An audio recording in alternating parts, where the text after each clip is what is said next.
It's been over 9 months since the insurrection, and the country remains, of course, bitterly divided. Our friend Susan Glasser at The New Yorker puts it this way, and we quote, "The political crisis today is worse than it was, not better.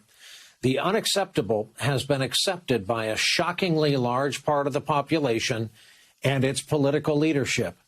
Back with us tonight, Don Calloway, Democratic strategist, founder of the National Voter Protection Action Fund, and Michael Steele, former chairman of the Republican National Committee, former lieutenant governor of the great state of Maryland, also happens to be host of the Michael Steele podcast. Gentlemen, great to have you both. Good evening.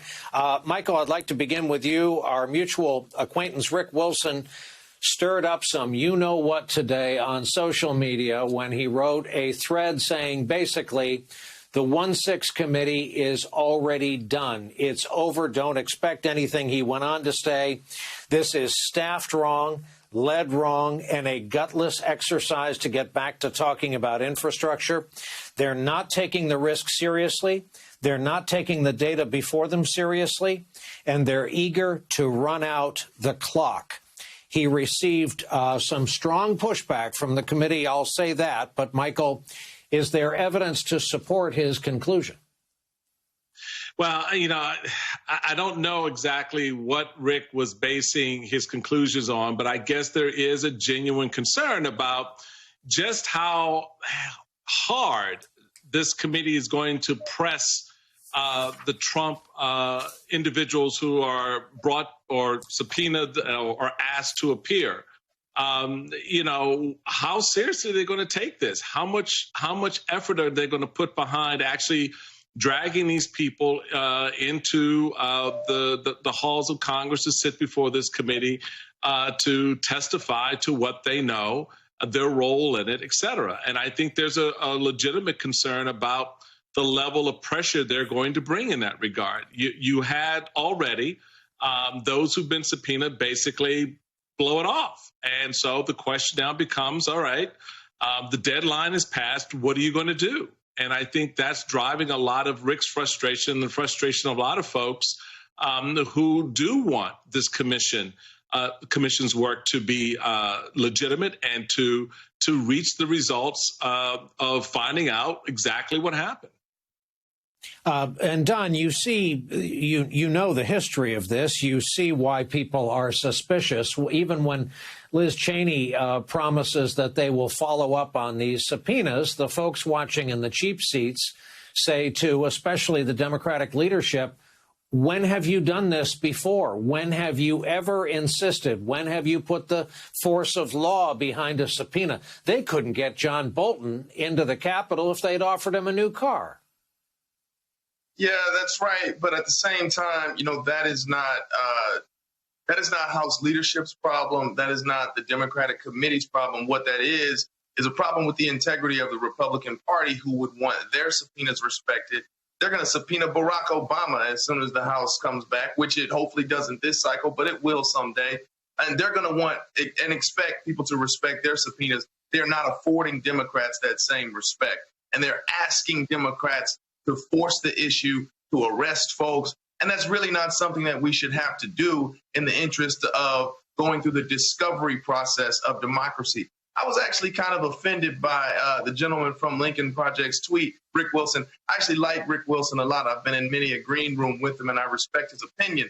But I saw it as an affront to the leadership of my friend Benny Thompson. Now, I'm not totally detached from that, but I really hate it when members of the Congressional Black Caucus are attacked, made to look weak, made to look ineffective, when the reality is that there's a disingenuous position on the other side in which the Steve Bannons of the world are going to encourage their people to not comply with congressional subpoenas. That has nothing to do with the strong leadership coming from the House on this committee, leading with Benny Thompson. Fair point taken, and perhaps Rick is watching. Michael, did you have a word? Yeah, I appreciate that, and I agree with that. So if I tell you not to show up for a congressional subpoena and you don't show, who is that on? Is that on me? Is that on you? Or is that on the body that requested you appear? They have federal authority. They have U.S. Marshals that they can send out. And the fact of the matter is you and I know my mama's word is only so good if my daddy is willing to whoop me, right?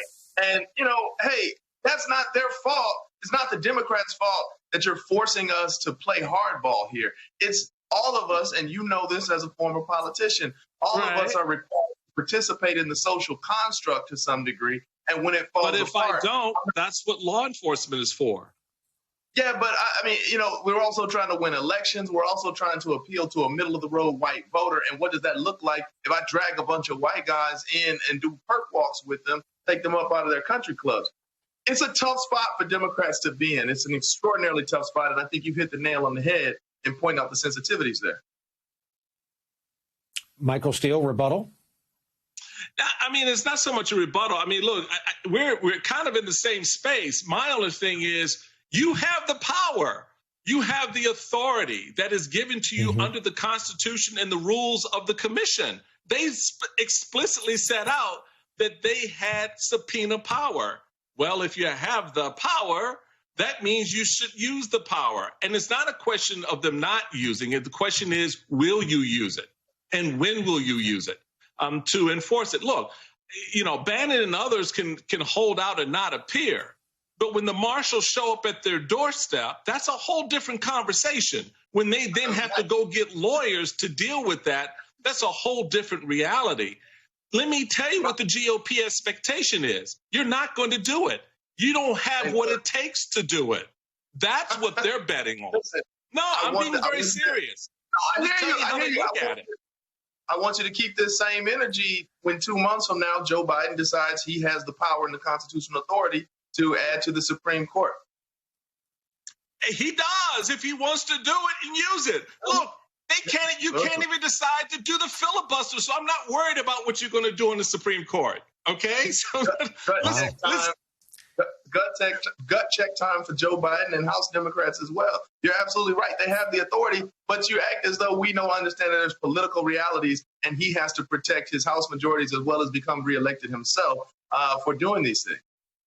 Understood, but I would think that what happened on January 6th trumps, and to use that term deliberately, trumps the political vagrancies or realities or whatever they are for either party.